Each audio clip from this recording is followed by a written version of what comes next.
Hello, my name is Christian. This is my first video. I'm going to be talking about my Blu-ray collection.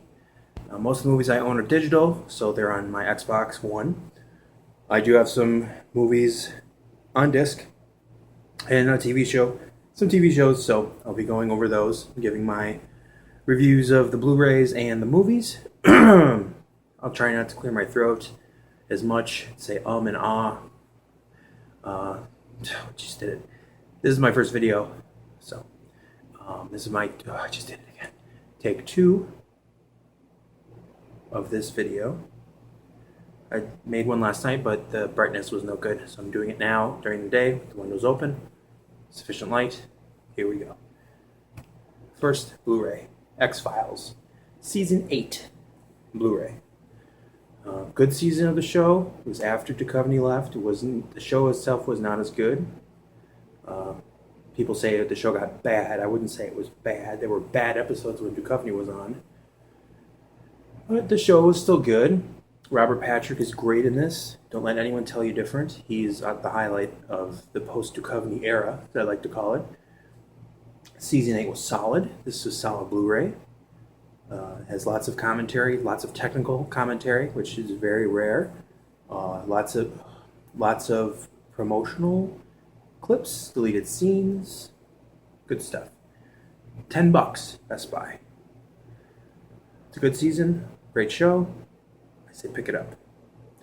Next one, Man on Fire. Still wrapped in the plastic. Got this at Best Buy, $6. Great movie. Denzel Washington, Tony Scott were a fantastic team. Of course, Tony Scott committed suicide. But this is still a good movie. Christopher Walken's in this, and he does not just play himself. He actually has a role, and he acts, and he's great.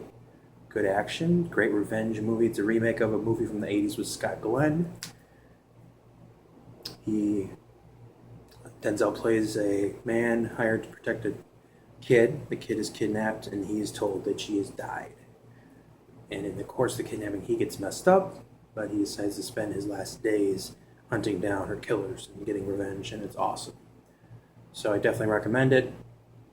I don't need to watch the Blu-ray to know it's good. So there you go.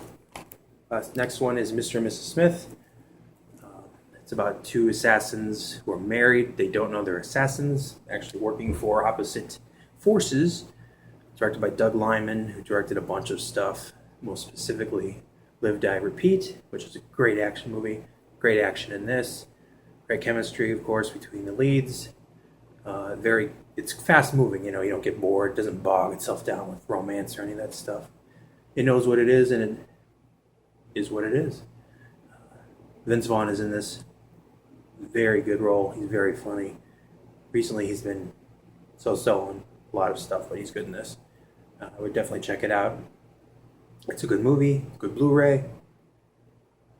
I got this $6 at Best Buy. $6. Come on. Last one. Last but not least, Arrow, Season 1. Great season. A great show. They just wrapped up Season 4 a few months ago. Season 5 starts in about a month, or a little over a month. People like to rip on Season 4. I think it's fine. The show itself has struggled with DC controlling what characters can and cannot be on the show. They had plans to use a lot of the Suicide Squad on the show. Those plans were kiboshed when the Suicide Squad movie went into filming or into production, and that turned out really great. Right? Anyway, fantastic stuff in Season 2 with Deathstroke. Awesome season. Very good, but Season 1 is solid.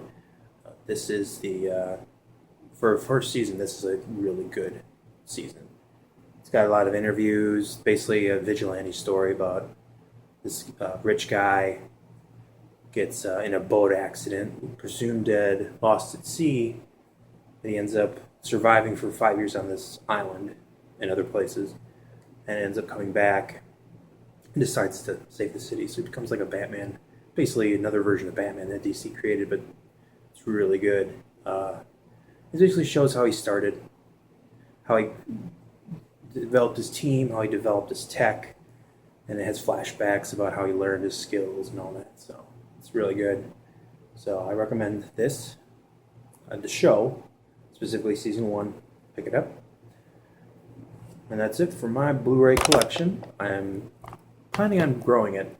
Like I said before, most of the movies I get now I rent either from Redbox or digitally on Xbox or Vudu, stuff like that. But if I find a movie or a show I like and it's affordable, I'll pick it up.